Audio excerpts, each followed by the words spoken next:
Saudara, kita tidak nyangka kita boleh ada sampai detik saat ini. Saya boleh katakan bahwa keberadaan kita pada hari ini karena perkataan yang saudara selalu ucapkan dalam hidup saudara. Tidak kita sadari saudara, karena perkataan kita, ya kalau boleh saya katakan karena kata hati kita, itulah yang membawa kita sampai detik pada saat ini. Kalau saya katakan secara umum saja, saya berkata kepada keluarga saya pada tahun 1989, saya bilang saya mau ke Johor Bahru. Lalu mereka bilang, untuk apa kamu Johor Bahru? Saya bilang saya mau merantau. Ya, waktu itu saya kerja di Brunei, saudara. Saya kerja di Brunei, majikan saya atau supervisor saya bilang begini, kamu tak payahlah berhenti kerja. Company ini cukup besar, ya, cukup besar dapat menjamin pekerjaan kamu. Ini pasti lama bekerja di Brunei.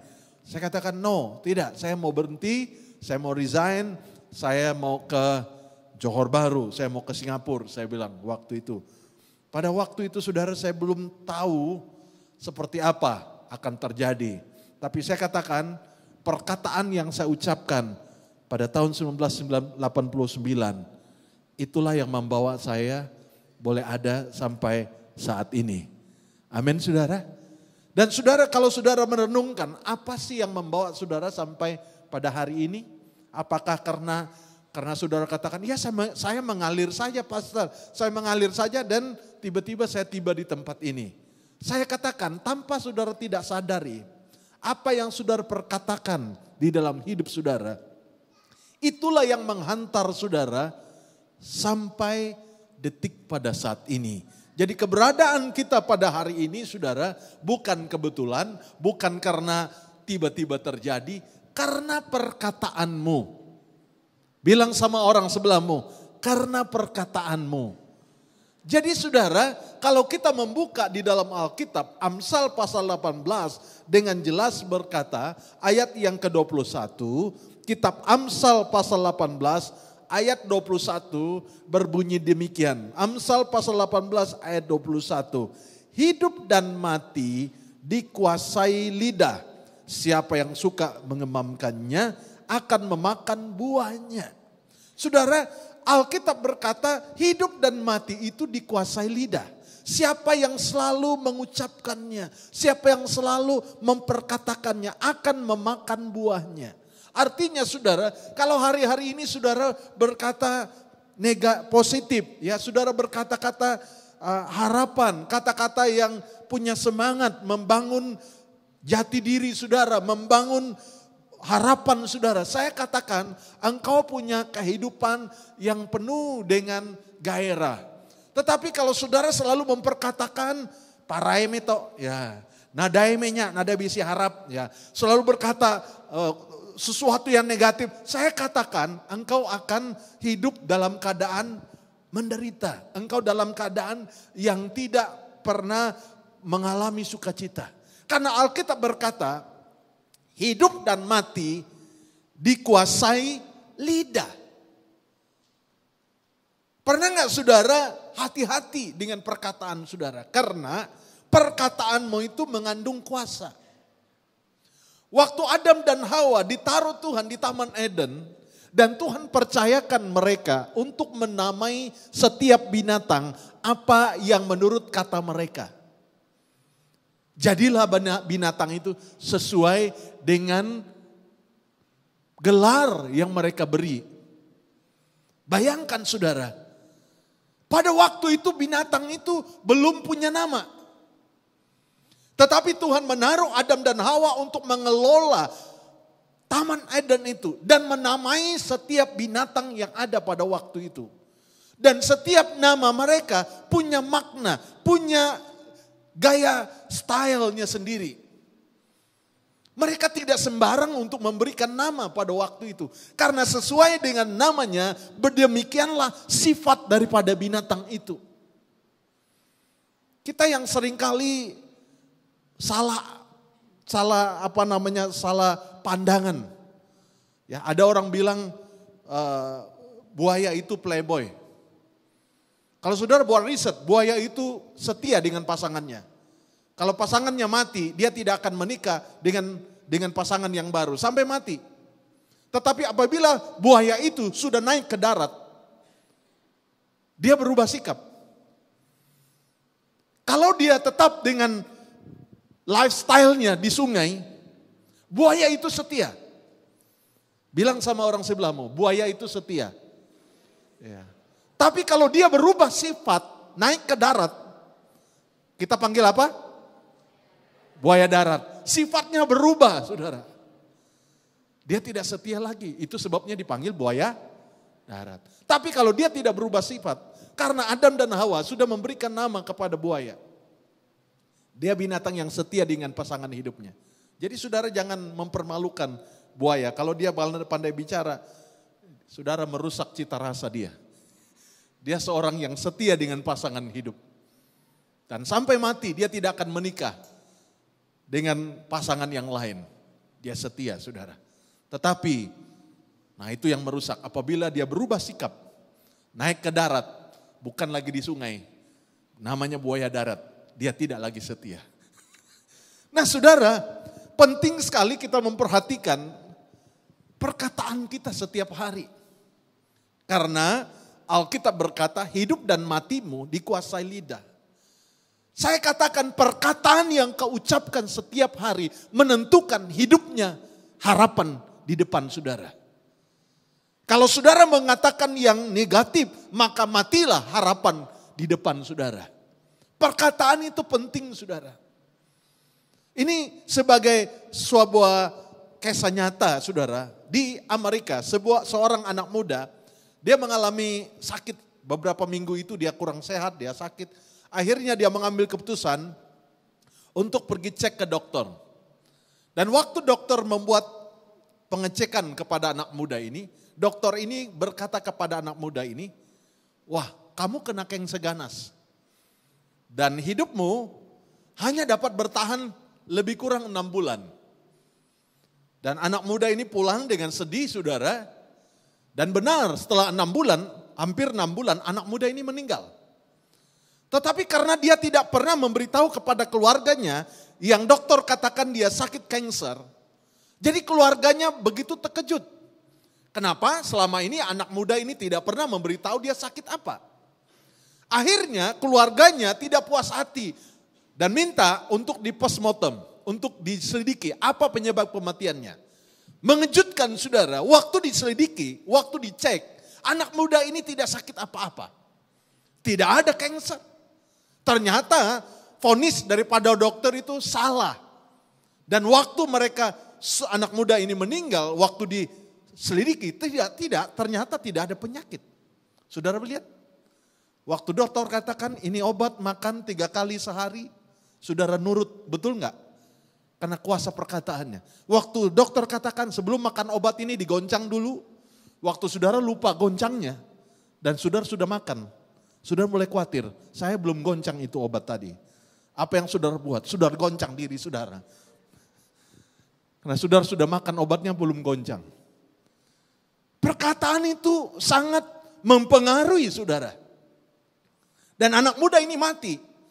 Karena salah diselidiki dokter itu, dia silap. Dia tidak sakit.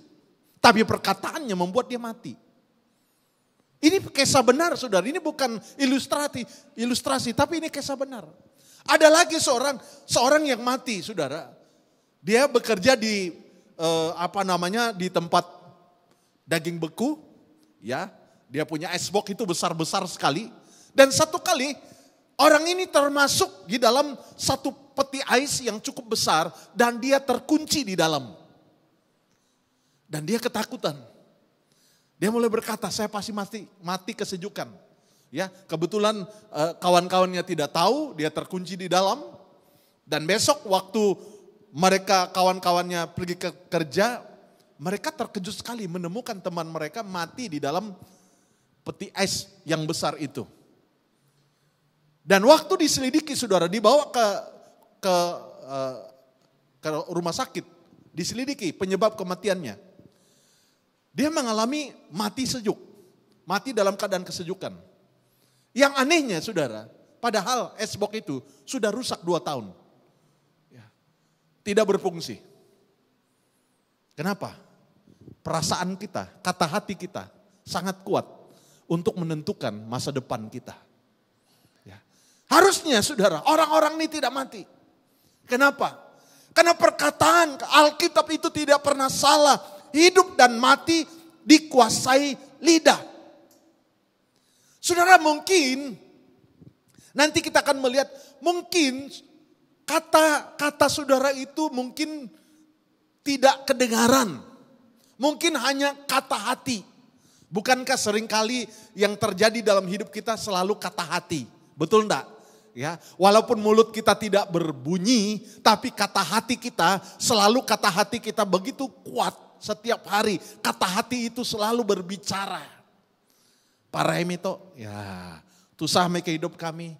Perkataan itu saudara, sehingga saudara tidak sadar, tanpa saudara mengetahui, seluruh sel-sel tubuh saudara mengalami yang namanya kemerosotan. Kenapa? Karena perkataan itu mengandung kuasa. Ada pengaruh, ada dampak. Itu sebabnya kita berjaga-jaga dengan perkataan kita. Sebab perkataanmu mengandung kuasa. Saudara, seringkali kita tidak memahami, kita rasa itu hal sepele. Hal yang menurut kita hal biasa. Padahal Alkitab berkata, hidup dan matimu itu berpunca dari lidah saudara. Kata-kata saudara. Itu sebabnya Alkitab dengan jelas berkata, apa yang baik, apa yang manis, apa yang disebut kebajikan, apa yang yang dipuji-puji, itu dipikirkan. Karena apa yang ada di pikiran itu yang keluar dari mulut. Jadi saya katakan juga kata hati itu, kata pikiran itu saudara sangat berpengaruh dengan hidup kita. Ya, itu berdampak besar. Mungkin saya katakan mulutmu tidak berbunyi, tapi hatimu berkata-kata. Mari saudara, dengan firman Tuhan pada malam ini kita belajar untuk mengendalikan kata hati kita, kata bibir kita. Ada haleluya saudara? Ya, tadi saya suruh anak saya saudara munculkan kafe, ya. Ada munculkan sebentar. Saya bukan promosi, tapi saya mau cerita sedikit saudara. Ada jenama kafe. Bisa?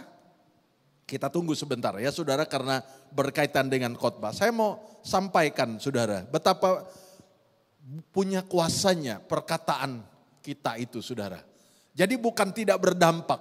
Dan sementara tunggu gambar itu saudara, dalam Amsal pasal 13 ayat 2 sampai ayat 3. Sementara mereka lagi cari gambarnya. Saya sudah bilang tadi download gambarnya, tapi tidak apa-apa.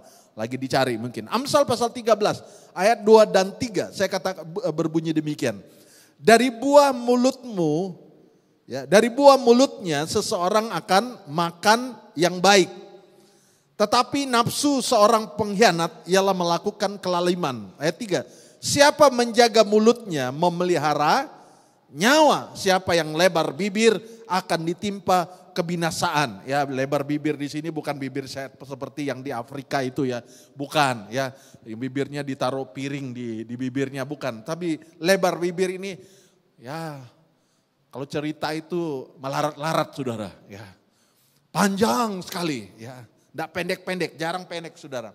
Selalu melebar kemana-mana, ya merambat kemana-mana. Ya, kita jaga saudara, jangan sampai perkataan kita melebar kemana-mana. Nah, sudah dapat gambar kafenya? Ini Keke Apache Cafe, ya Kota Kinabalu, ya Kokol. Nah ini adik saya punya kafe saudara. Saya bukan promosi, tapi saya mau cerita sedikit. Waktu dia pernah cerita kepada kami, dia bilang gini, aku mau buka kafe di kampung. Kita ketawa. Kita bilang, kau taruh di mana otakmu? Kamu buka kafe. Siapa yang minum kafe kau? Ya. Orang minum kopi O saja duit pas-pasan, apalagi kafe, ya, kayak Starbucks gitulah ya. Tetapi hari ini saya katakan, sekalipun awal-awalnya saya tidak mau condemn dia, saya dalam hati ketawa. Ya, ini tidak mikir panjang, ya siapa mau duduk kafe seperti itu, ya. Betul saudara, awalnya dia gagal. Akhirnya kafe yang dia bangun sekarang mak saya yang tinggal karena kosong. Akhirnya mak saya tidak mau naik atas, rumah bapak saya tinggalkan itu cukup tinggi, jadi abang saya tinggal di bawah. Tadinya mak saya tinggal di atas. Dia bilang sakit lutut. Akhirnya dia pindah ke kafe adik saya. Ya, jadi kafe itu kosong. Tapi perkataannya selalu dia berkata, saya mau bangun kafe, saya mau buka kafe, ya. Terjadilah saudara, hari ini dia punya kafe, Keke Apache Cafe di Bukit Kokol Hill, ya, di tempat seperti Cameron Highland. Dia bukanya di lereng gunung, ya. Jadi dari view di situ saudara jam 4, ya sekitar jam 4 jam 5 saudara boleh lihat view-nya ke Bandar Kota Kinabalu. Di bawah itu Bandar Kota Kinabalu saudara. Jadi ada view-nya. Ini logonya, tapi kalau ada tempat stage, tempat dia lihat itu lumayan cantik saudara kalau ada gambar yang lain. Jadi dari situ ada view yang cantik untuk melihat ke Kota Kinabalu, ya. Dia cuma jualan biasa-biasa saja saudara. Ada kopi, ada mie soto, ya kalau di sana namanya mie sabung saudara. Ya.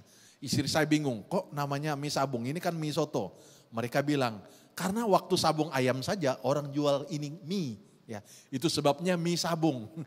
Istri saya bilang ketawa, ini kan mie soto. Buat kami ini namanya mie soto. Kenapa di sini namanya mie sabung? Mereka bilang biasanya sabung ayam saja dapat makan ini mie. Itu sebabnya mereka gelar mie sabung. Ya. Nah saudara, bayangkan saya sebagai abang dia mendengar kata-kata dia, saya ketawa dalam hati. Ini pasti nggak jadi. Tapi lihat, yang berkata dia bukan saya. Saya nggak berani berkata, saya nggak punya perkataan itu. Tapi dia punya perkataan. Saya mau buka kafe. Saya mau buka kafe. Selalu ketemu kita, dia cerita terus. Dia mau buka kafe. Hari ini dia punya kafe. Ya. Kalau untung nggak untung itu lain cerita saudara. Tapi dia punya perkataan, dia mau buka kafe. Bayangkan saudara, kafe ini jadi karena dia berkata-kata kepada dirinya, saya buka kafe. Saudara, apa yang ada padamu pada hari ini tanpa engkau tidak sadari, itu karena perkataan dari hati saudara. Jadi jangan persalahkan lingkungan, jangan persalahkan orang lain.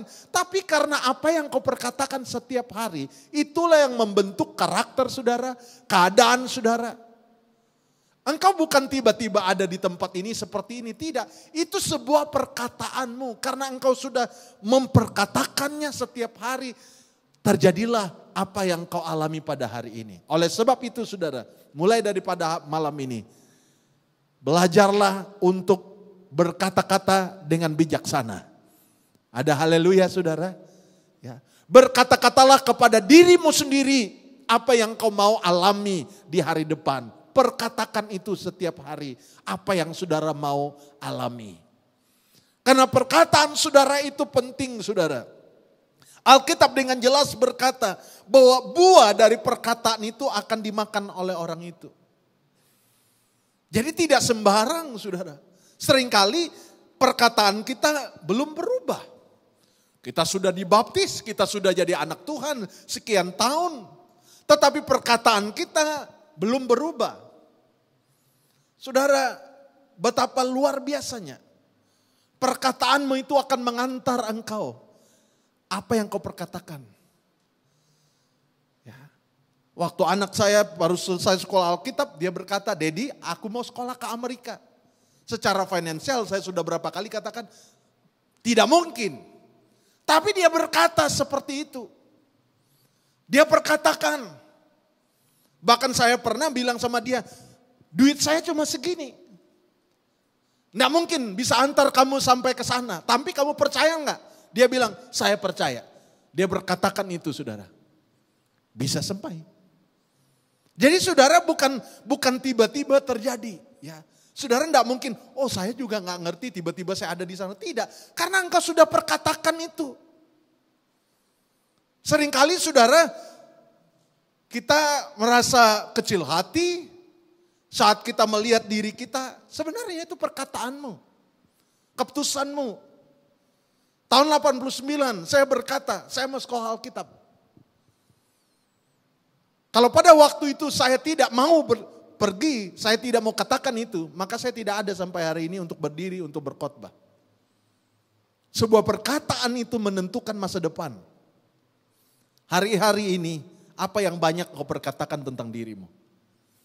Itu sebabnya saya katakan, dokter boleh katakan engkau punya sakit ini, tapi jangan setiap hari kau katakan saya sakit.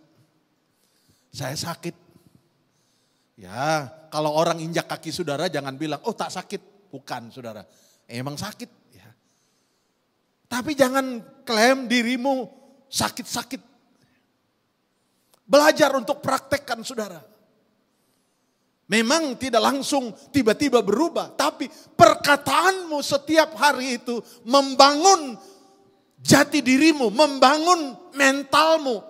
Membangun daya juangmu, itu karena perkataan saudara. Tidak sedikit kita meremehkan perkataan kita dan kita hanya sekadar terserah kita. Tapi kita mau belajar saudara, apa yang harus saudara perkatakan tentang dirimu. Sekalipun menurut dunia tidak ada harapan, sekalipun menurut dunia mustahil. Tapi kalau engkau berkata-kata karena iman, maka perkataanmu itu akan terjadi kepada dirimu. Amin saudara. Kita melihat di dalam Ibrani saudara pasal 11. Ibrani pasal 11 ayat 3. Ibrani pasal 11 ayat 3. Kenapa Tuhan menghargai perkataan kita? Ayat 3 katakan, karena iman kita mengerti alam semesta telah dijadikan oleh firman Allah. Sehingga apa yang kita lihat telah terjadi dari apa yang tidak dapat kita lihat. Kenapa Tuhan menghargai perkataan? Karena Tuhan sendiri menciptakan sesuatu dengan perkataannya. Bukankah manusia itu diciptakan menurut gambarnya Tuhan? Bukan hanya penampilan kita, ya.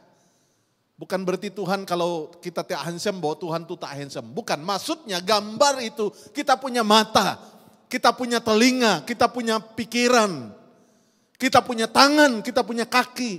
Jadi Tuhan ciptakan kita menurut gambarnya Tuhan, termasuk perkataanmu.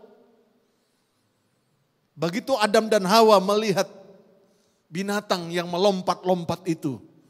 Lalu Adam dan Hawa katakan, itu monyet. Sesuai dengan perkataan itu, demikianlah sifat daripada binatang itu. Waktu dia melihat binatang itu tinggi, kakinya jinjang, ya, lehernya panjang. Lalu mereka berkata, itu gajah. Ya, bukan gajah ya. Apa saudara? Jirafah. Ya. Sesuai dengan perkataan mereka, binatang itu sifatnya. Saya katakan seringkali kita dibentuk oleh perkataan yang selalu kita katakan setiap hari. Anak kita yang tadinya tidak tahu berbicara, berkata-kata, karena setiap hari dia mendengar. Setiap hari dia mendengar. Terbangun jati dirinya, dia bilang saya orang Iban. Nah, kenapa? Karena mak bapaknya selalu berbicara Iban. Jadi terbentuk setiap hari. Kami lagi terbeban saudara hamba-hamba Tuhan menjangkau anak-anak muda. Khususnya anak-anak muda kita yang merantau, yang lahir di Johor Baru. Mereka nggak punya jati diri. Ya. Dibilang orang Sarawak, tidak punya identitas. Tidak punya karakter itu. Jadi karena pergaulannya banyak dengan orang laut saudara. Sehingga dia merasa dia juga orang laut saudara. Ini yang sering kali menjadi beban kami sebagai hamba Tuhan. Kalau kita ini saudara tak makan babi kayaknya no power. Ya. No pork, no power. Ya. Jadi jati dirinya kuat saudara. Tapi anak kita yang lahir di Johor Bahru, dia nggak punya identitas. Ya. Salah satu, kenapa setiap hari dia terdedah dengan hal-hal yang bukan membentuk jati dirinya. Ya, jadi walaupun dia bilang mak bapaknya dari sini, tapi kalau kita suruh dia pulang pasti dia nyasar, sesat. Mana kampung mak bapak saya? Enggak tahu. Ya. Nah saudara, penting sekali perkataan setiap hari itu. Apa yang kita perkatakan. Bayangkan, ini secara luar saja, secara umum saja saudara. Perkataan itu dapat membentuk orang itu. Makanya baru-baru ini saya sempat panjang lebar cakap dengan anak saya bagaimana karena dia masuk di preschool, ya ngajar di anak-anak kecil. Saya bilang sama dia, bagaimana kamu ngajar di sana? Apakah kamu letih sepanjang hari? Dia bilang tidak, Dad. Aku itu kerjanya relax. Oh ya? Iya, anak di sini enggak perlu diteriak-teriak. Saya dulu kerja di Johor Bahru minggu pertama habis suara. Ya. Sepanjang hari dia teriak, stop, jangan ini. Ya. Kalau suruh tidur saudara, dia bilang kalau tidak mau tidur saya telepon polis ya, I call police. Ya. Dia telepon saya, Dad ini anak-anak tak mau tidur, saya mau kasih lihat. You see, I call police already ya.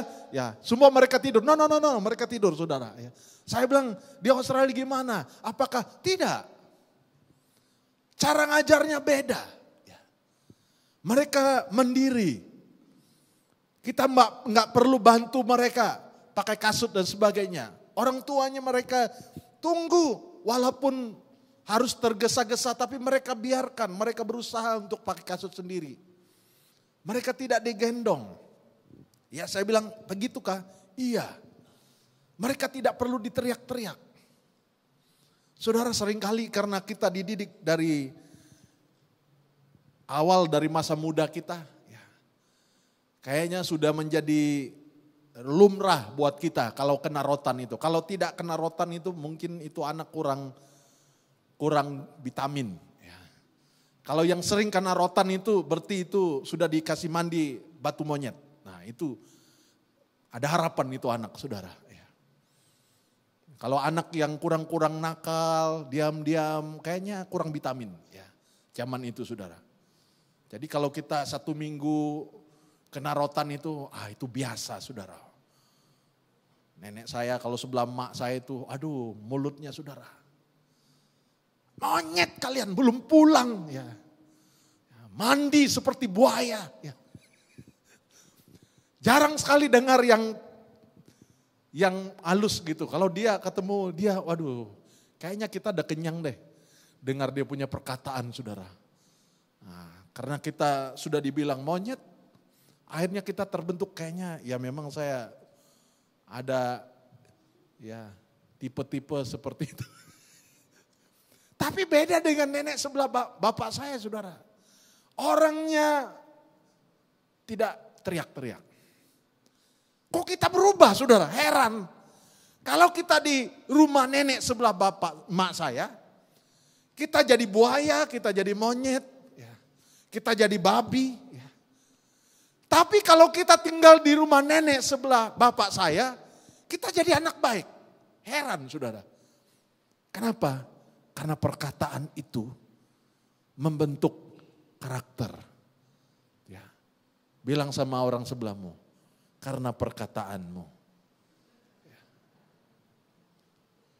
Ya saudara, mungkin kita kayak ketawa, betul. Tapi perkataan itu punya kuasa. Padahal kami orang yang sama, anak yang sama, tetapi begitu ada di rumah nenek yang tidak berkata kasar, kami jadi anak baik. Jadi baik, jadi dengar-dengaran. Tapi kalau kami ada di nenek yang maki-maki itu, kita jadi sesuai dengan perkataannya. Ya. Saya masih ingat, kok kita seperti itu ya. di rumah nenek yang berkata baik ini, kita jadi baik saudara. Tidak ada gaduh, nurut. Waktu dia bilang, kayu api kita sudah sedikit. Kita pergi ke hutan cari kayu api. Tapi kalau nenek sebelah ini, dia bilang, monyet jam berapa? Kayu api belum ada. Pergi cari sana. Ya. Pergilah monyet pergi cari kayu api saudara. Pulang pukul. Simpan kayu api. Dan kita bilang kita monyet ya. Itu perkataan saudara. Sampai hari ini saya kok bisa ya. Kita ada di rumah nenek ini kita jadi anak baik. Ada sedikit-sedikit nakal dia bilang sama kita. Jangan seperti itu. Nanti bapak kamu marah. Itu udah paling marah itu saudara. Paling marah itu. Tapi kalau nenek yang satu ini saudara, waduh kalau kayaknya dunia mau kiamat deh kalau dia berbicara saudara. Perkataan itu dahsyat saudara. Oleh sebab itu apapun keadaanmu, perkatakan sesuai dengan firman Tuhan. Amin. Ada satu orang saudara di dalam Alkitab dan Yesus terkagum-kagum dengan orang ini. Dan dibaca di Alkitab saudara, sangat jarang sekali Yesus memuji seseorang. Di dalam Lukas pasal 7 ayat 7 sampai 10. Lukas pasal 7 ayat 7 sampai 10. Firman Tuhan berbunyi demikian. Dari Injil Lukas pasal 7 ayat 7 sampai 10. Sebab aku juga menganggap diriku tidak layak untuk datang kepadamu. Jadi ini kepala prajurit saudara. Tapi dia orangnya baik, selalu membantu umat Tuhan. Jadi waktu pegawainya sakit, ya hambanya sakit, dia memberikan utusan kepada Yesus. Dia memberitahu kepada teman itu, dia katakan tolong suruh Yesus ke rumah kita untuk menyembuhkan hambaku yang sakit. Tetapi waktu Yesus dalam perjalanan untuk ke rumah perwira itu, dia mengutus orang lain lagi dan berkata kepada Yesus, suruh katakan kepada Yesus, dia tidak layak untuk menerima Yesus karena dia bukan orang Yahudi. Dia katakan, aku tidak layak untuk menerima engkau. Ya, dikatakan ayat 7, dikatakan sebab itu aku juga menganggap diriku tidak layak untuk datang kepadamu. Tetapi katakan saja sepatah kata. Tadinya dia bilang, datanglah ke rumah saya untuk berdoa buat hambaku yang sakit ini. Tetapi dia mulai sadar, Yesus kan orang Yahudi. Saya kan orang Roma. Saya tidak layak. Zaman itu saudara, orang Yahudi dengan orang Roma tidak boleh bergaul saudara. Ya, haram hukumnya. Tetapi waktu dia dengar itu, Yesus sedang di perjalanan. Dia ingat, saya nggak layak. Dia katakan, nggak usah datang, katakan saja. Satu kata saja, katakan saja satu kata. Dia katakan maka hambaku itu akan sembuh. Sebab aku sendiri seorang bawahan dan di bawahku ada pula prajurit. Jika aku berkata kepada salah seorang prajurit itu pergi, maka ia pergi. Dan kepada seorang lagi datang, maka ia datang. Ataupun kepada hambaku kerjakanlah ini, maka ia mengerjakannya. Setelah Yesus mendengar perkataan itu, ia heran akan dia. Dan sambil berpaling kepada orang banyak yang mengikuti dia, ia berkata, aku berkata kepadamu, iman sebesar ini tidak pernah aku jumpai, sekalipun di antara orang Israel. Ayat 10, dan setelah orang-orang yang disuruh itu kembali ke rumah, didapatinya lah hamba itu telah sehat kembali. Saudara lihat kuasa perkataan. Oleh sebab itu saya katakan, apa yang Yesus lakukan ini, hendaklah kita praktekkan saudara. Perkatakan setiap hari. Ya. Karena perkataanmu itu membentuk keadaan saudara. Ada kuasa saudara. Apapun keadaanmu. Jangan sampai engkau, iblis seringkali menipu kita. Dia katakan, apa positif-positif. Memang keadaanmu sekarang jelek. Keadaan sekarangmu keadaan buruk. Perkatakanlah memang engkau dalam keadaan buruk. Tetapi biar kita rubah saudara. Kenapa? Karena iman. Amin saudara. Kita berkata-kata karena iman. Apa? hambanya itu sakit saudara. Hambanya itu dalam keadaan menderita. Tetapi dia berkata, katakan saja sembuh. Katakan saja, satu kata saja. Pasti sembuh. Dan luar biasa. Yesus katakan, pulang. Pasti sembuh. Dan luar biasa saudara. Saudara perhatikan. Kadang-kadang saudara, hal-hal dunia, hal-hal yang umum, kita sangat yakin. Tetapi hal firman Tuhan, kita ragukan. Padahal Alkitab berkata, kalau engkau berkata dengan iman, itu akan terjadi seperti yang kau katakan. Haleluya saudara. Itu sebabnya saya katakan, berhentilah berkata-kata yang buruk karena engkau diciptakan ciptaan baru. Engkau adalah manusia baru. Engkau adalah orang yang dikasihi Tuhan. Engkau adalah orang yang sudah ditebus oleh darah Yesus dengan harga yang mahal. Maka engkau bukan lagi seperti sebelum engkau terima Tuhan. Engkau sudah dibayar dengan darah yang mahal. Perkataanmu itu punya kuasa saudara. Seringkali kita lebih bangga memperkatakan hal-hal yang negatif dalam hidup kita. Kita sangat yakin dengan penyakit kita. Ya, kita boleh menceritakannya dengan sedetil-detilnya apa penyakit kita. Dan apabila ditanya, engkau sudah tahu penyakitmu. Lalu apa feedbacknya? Apa manfaatnya? Bukankah engkau harus berkata, betul dokter boleh katakan, tetapi saya pasti sembuh.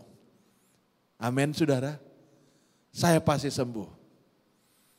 Tapi seringkali kita lebih yakin dengan perkataan dokter saudara. Saya tidak bilang salah, kok dokter katakan itu salah. Saya masih ingat waktu saya karena cacar api saudara. Sementara saya sakit seperti itu, saya mau ketawa. Dokter bilang begini, dia warning saya, dia nasihatin saya tidak pernah lupa. Dia bilang begini, jangan stres. Ya, karena dia bilang, oh kamu kena cacar api, virus ini lewat darah. Kamu pulang dari tempat ini, rehat dengan baik, jangan stres. Loh, saya dalam hati kok dokter bilang jangan stres. Memang saya sakit ini ada kaitan dengan stres. Dia bilang kalau kamu stres, virusnya akan cepat merebak ke bagian tubuh yang lain. Saya dalam hati, saya hamba Tuhan. Saya gak pernah cerita sama dia. Saya dalam hati, loh saya hamba Tuhan. Saya harus lebih tahu daripada dokter. Dokter aja bilang jangan, apa saudara, jangan stres. Ya. Stres. Ya. Dia bilang jangan stres. Karena penyakit ini akan cepat merebak. Tapi kalau engkau tidak stres, engkau rileks, engkau sabar, dia di sini saja, di bagian satu saja. Itu medis loh saudara. Dokter, kata menopang kita sebagai penyakit yang mengalami sakit. Dia bilang jangan stres. Banyak kali saudara, firman Tuhan adalah berita sukacita. Bukan berita yang membawa saudara stres. Bukan. Alkitab itu adalah berita sukacita, berita harapan, berita masa depan. Tapi seringkali kita lebih imani apa kata dunia, apa kata keadaan. Harusnya saudara, sudah berkata kepada dirimu, memang dunia berkata demikian. Memang keadaanku seperti berkata demikian. Tapi aku berkata-kata dengan iman. Besok ada harapan. Kok gak ada yang amin? Ya. Anak Tuhan bisa merubah masa depan saudara. Kenapa? Bukan hebat engkau, bukan kekuatanmu. Karena Yesus sudah bayar dengan darahnya yang mahal. Lewat kesaksian hidupmu, orang lain diberkati. Tadi sementara anak saya lagi pasang kamera, jatuh kameranya pasang-pasang. Saya dengar dia lagi cakap-cakap. Saya pikir siapa? Lalu waktu dia masuk, saya bilang siapa? Orang lagi cari gereja. Orang lagi cari tempat ibadah. Saudara, saya percaya orang-orang yang haus dan lapar mencari hadirat Tuhan. Kenapa? Karena perkataan firman merubah seseorang. Apakah firman yang saudara terima setiap hari merubah kata hatimu? Amin saudara. Kiranya firman yang saudara dengar setiap hari merubah kata hati saudara. Saya tidak bilang kalau jadi orang Kristen semuanya masalah selesai. Tidak. Ada banyak persoalan, tetapi engkau tidak tunduk dengan masalah itu. Engkau tidak hanyut dengan masalah itu. Tapi engkau berkata bersama dengan Yesus, aku dapat melakukan perkara yang besar. Ya. Kalau berdoa langsung terjadi sesuatu, wah saudara, satu kota Masainya pasti bertobat semua. Ya, kenapa katanya begitu berdoa langsung terjadi? Ya, tidak. Seringkali engkau harus praktek itu. Engkau harus memperkatakannya itu. Berulang-ulang engkau memperkatakannya itu. Kita melihat ayat terakhir saudara, 1 Samuel. 1 Samuel. Pasal 1. Ayat 13 dan ayat 20. 1 Samuel pasal 1 ayat 13 dan ayat 20. Pasti saudara tahu kisah Hana. Memang beberapa tahun dia sering ke Silo, ke rumah Tuhan. Ya, rumahnya jauh, dia pergi ke Silo untuk setiap tahun. Biasanya orang Israel datang ke rumah Tuhan, persembahkan korban untuk penghapusan dosa sepanjang tahun. Hana pun sama, setiap tahun dia datang mengadukan keadaannya. Tetapi doanya selama ini saudara nothing happen, tidak ada sesuatu terjadi. Tapi kali ini dia rubah cara dia berdoa. Dia berubah cara dia berkata-kata. Kali ini dia menyampaikan apa yang ada di hatinya saudara. Di dalam ayat 13 dia berdoa kali ini bukan karena hafal. Kali ini dia berdoa dari hatinya, dari kata hatinya dia berdoa. Jadi kalau ketemu dengan Tuhan itu saudara, curhatlah. Kalau curhat dengan Tuhan, pendek kah panjang? Halo? Kalau saudara curhat, ya bahasa Indonesianya bilang curhat, ya mencurahkan isi hati. Nah, kalau saudara menceritakan isi hati saudara, kepada temanmu, kepada sahabatmu, kira-kira 1 cawan kopi cukup? Oh udah cukup saudara, panjang sekali ceritanya. Ya. Tapi kok saudara berdoa nggak sampai 5 menit sudah amin, berarti saudara nggak punya masalah. Makanya kalau saudara punya problem seperti Hana, tidak ada waktu yang bisa diukur. Dia berkata-kata dari hatinya. Ya. Orang Indonesia bilang mengeluarkan unek-unek. Ya. Segala macam yang ada di hatinya dia keluarkan semua. Dan orang yang sudah mengeluarkan apa yang terpendam di hatinya, stresnya hilang saudara. Halo? Orang yang sudah cerita seluruh isi hatinya, orang itu setelah menceritakannya stresnya hilang. Kenapa orang stres? Karena dia pendam segala masalahnya. Dia simpan, dia pendam itu, dia tutup rapat-rapat. Ada masalah dia simpan terus. Dia enggak pernah cerita. Saya enggak suruh saudara cerita di Instagram, di Facebook, di apapun, di multimedia. Bukan.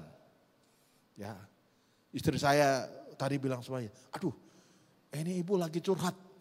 Saya bilang, inbox kamu kah? Oh bukan, di online. Waduh saudara, kalau itu mah Obama lihat, Trump lihat, Anwar lihat, siapa lagi? Aduh semua orang lihat.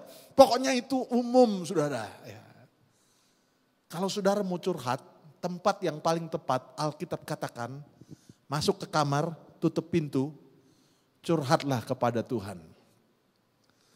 Daniel pernah curhat kepada Tuhan, karena ada undang-undang di Babel berkata, selama beberapa bulan tidak boleh berdoa kepada Allah apapun. Hanya kepada raja, tidak boleh ke tempat lain. Apakah itu membuat Daniel takut, saudara? Tidak, seperti biasa Daniel berdoa kepada Tuhan. Kenapa dia berdoa? Dia curhat. Dia ceritakan isi hatinya kepada Tuhan. Kita kalau cerita kepada teman, panjang lebar cerita kita. Tapi kalau cerita kepada Tuhan, saudara, sepertinya Tuhan jauh sekali. Ya. Alkitab berkata, Tuhan ada di dekatmu. Curhatlah, ceritalah kepada Tuhan. Hana kali ini doanya bukan rutinitas.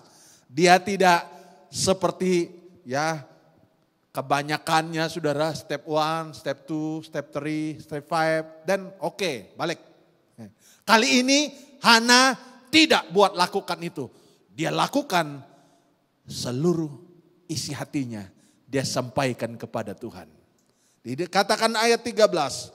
Dan karena Hana berkata-kata dalam hatinya dan hanya bibirnya saja bergerak-gerak, tetapi suaranya tidak kedengaran, maka Eli menyangka perempuan itu mabuk. Artinya, saudara, untuk menceritakan kepahitan hati kita, tidak ada kata-kata yang dapat mengungkapkannya. Kata-kata kita ini terbatas untuk menceritakan kepedihan, penderitaan kita. Saya bilang begini sebagai example, sebagai contoh saja. Saya bilang sama saudara, hatiku ini susah lah, susah sekali. Setiap saudara yang mendengar akan mengukur kesusahan saya itu beda-beda. Betul enggak, saudara? Beda. Ada orang lain susah menurut dia, waktu jerawat timbul susah hati. Ada yang lain bilang, kalau kerbaunya dicuri dia susah hati. Tapi kalau Tuhan yang mendengar kesusahan hatimu, dia tahu persis berapa dalam, berapa menderitanya engkau, betapa sedihnya hatimu. Dia tahu betul betapa besar kesusahan saudara. Bukankah setiap kita punya ukuran yang beda-beda? Dulu anak saya waktu masih kecil, dia lihat duit yang saya pegang 100, dia teriak, kita kaya, kita kaya. Saya terkejut sama dia, kaya? Menurut dia 100 itu sudah kaya waktu itu, saudara. Dia bilang, kita kaya, kaya. Saya ketawa dalam, waduh 100 saja dia bilang kaya. Tapi saya mulai sadar, kita pun kadang-kadang punya gambaran yang berbeda. Seperti apakah kesusahan Hana? Hanya Tuhan yang tahu.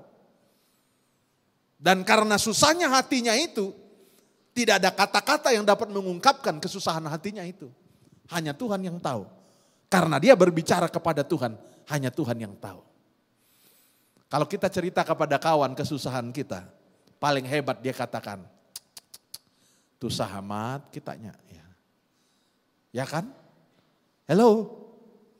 Kita hanya dapat penghargaan dari dia. Aduh, iya ya, susah. Aduh, kasihan ya. Tapi kalau Tuhan yang mendengar, dia akan bertindak. Amin, saudara. Jadi Hana kali ini dia berdoa tidak sama seperti yang lalu-lalu. Dia berdoa dari hatinya. Alkitab berkata, karena Hana berkata-kata dalam hati. Dan Tuhan mendengar doa yang dari hati. Bukan lip service, saudara. Kalau doa dari mulut bibir kita itu, aduh, saya pernah bersaksi kepada saudara. Di satu sekolah kitab kami, ada teman saya, suaranya mirip seperti pendeta Yusuf Runi kalau berdoa. Allah Bapa di sorga, kiranya dikuduskan namamu. Wah, kita baru dengar itu, saudara. Ini naik bulu kuduk kita. Dalam hati saya, ini pendeta besar ini. Ini baru sekolah kitab, saudara. Bayangkan kalau kita mah, ada teman saya masih muda, saudara, doanya takut-takut. Kita lagi doa pagi, biasa doa pagi itu banyak yang ngantuk. Malum lah, udah sekolah, lambat tidur, kerja bakti, bangun pagi, subuh-subuh sudah bangun. Dia pimpin doa saudara. Kali ini dia pimpin doa, dia bilang begini. Tuhan Yesus, kalau ada kuasa kegelapan, kami keroyok dalam nama Yesus. Ya. Saudara tahu keroyok itu pukul ramai-ramai.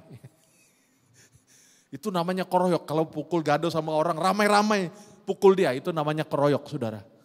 Kita yang tadinya ngantuk, dengar dia, kami keroyok dalam nama Yesus. Wah, kita ketawa ngakak-ngakak. Rupanya takut dia saudara. Dia mau serang setan ramai-ramai saudara. Ya. Main serbu ramai-ramai. Jadi saudara melihat, kadang-kadang doa kita itu, bahasa kita, mungkin terbatas saudara. Mungkin bahasa kita, mungkin susunan katanya tak ngam. Tapi kalau itu dari hatimu, jangan khawatir, jangan takut.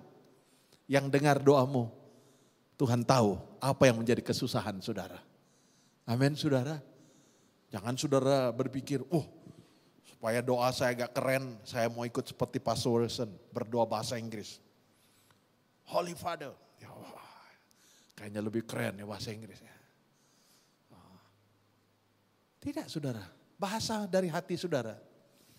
Sangat Tuhan hargai. Hana kali ini dia berdoa tidak sama.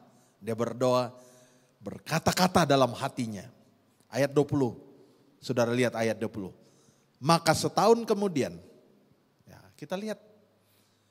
Memang Alkitab berkata dari dia berdoa sampai Tuhan jawab ada jarak 1 tahun. Artinya ada proses. Dari doa itu tidak langsung Hana langsung hamil. Tapi ada proses saudara. Hamil itu kan ada proses. 1 minggu, 1 bulan, 2 bulan, ada proses. Memang tiba-tiba begitu berdoa langsung 9 bulan. Ya, enggak saudara. Proses. Tapi percayakah saudara, saat engkau berdoa dengan iman, saat engkau berdoa dengan kata-kata hatimu, pada waktu itu Tuhan sudah bekerja. Amin. Ya. Bilang sama orang sebelahmu, on the way. Ya. Saat saudara berdoa, percayalah, begitu engkau tekan oke. Ya, saudara kan beli online. Selalu beli online kan? Begitu tekan oke. Lalu keluar.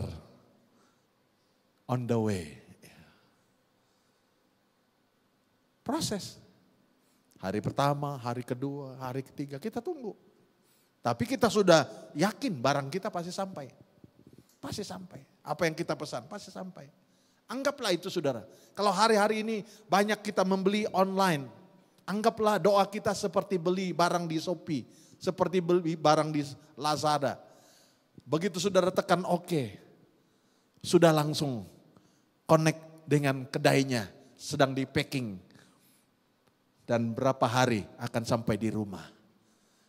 Hana berdoa. Alkitab berkata ayat 20. Maka setahun kemudian mengandunglah Hana. Dan melahirkan seorang anak laki-laki. Ia menamai anak itu Samuel. Sebab katanya, aku telah memintanya daripada Tuhan. Saudara, Samuel hadir.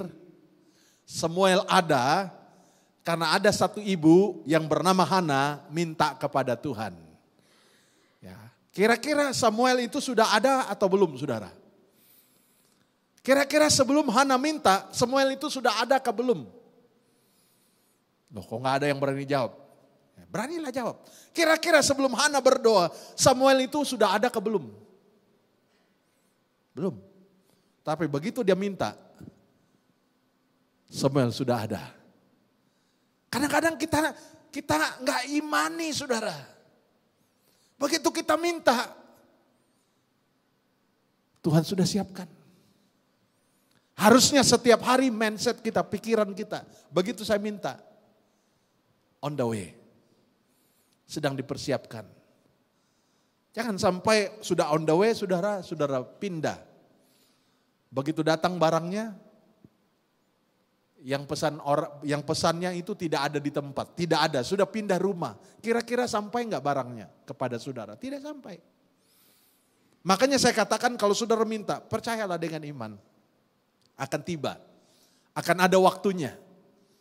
Dan sebelum waktunya tiba, saudara sudah prepare, saudara sudah mempersiapkan. Samuel ada karena ada satu ibu yang berdoa, minta kepada Tuhan. Apakah Tuhan berdiam diri? Padahal Alkitab dengan jelas berkata, Hana itu mandul. Hana itu mandul. Alkitab berkata, Hana itu mandul. Mau makan gingseng kah, tongkat ali kah, nggak akan berubah. Hana itu mandul. Tapi begitu dia minta kepada Tuhan, Tuhan buka kandungannya.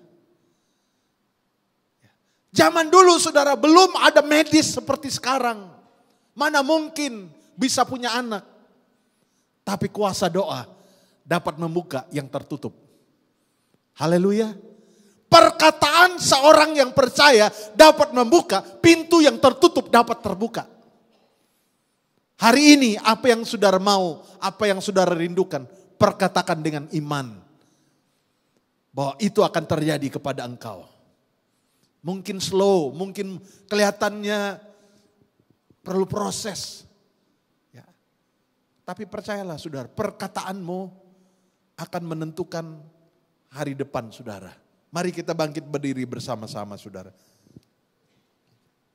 Tuhan tidak mati percuma buat kita di kayu salib. Tapi dia mati buat kita untuk merubah hidup kita. Tadinya kita saudara tidak layak.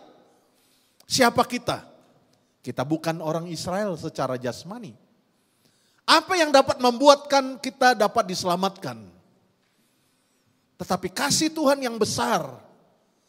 Karena Alkitab berkata, bukan engkau yang memilih aku, tapi aku yang memilih engkau. Tuhan rindu saudara diselamatkan.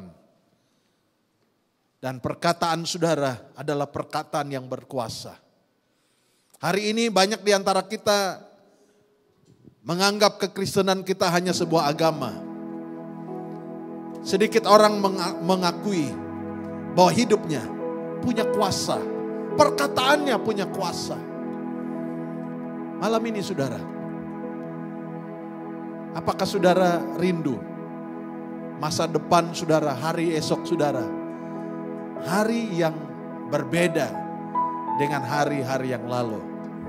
Karena perkataanmu, karena apa yang kau klaim, apa yang kau ingin lihat saudara, itu yang menentukan hari esok saudara.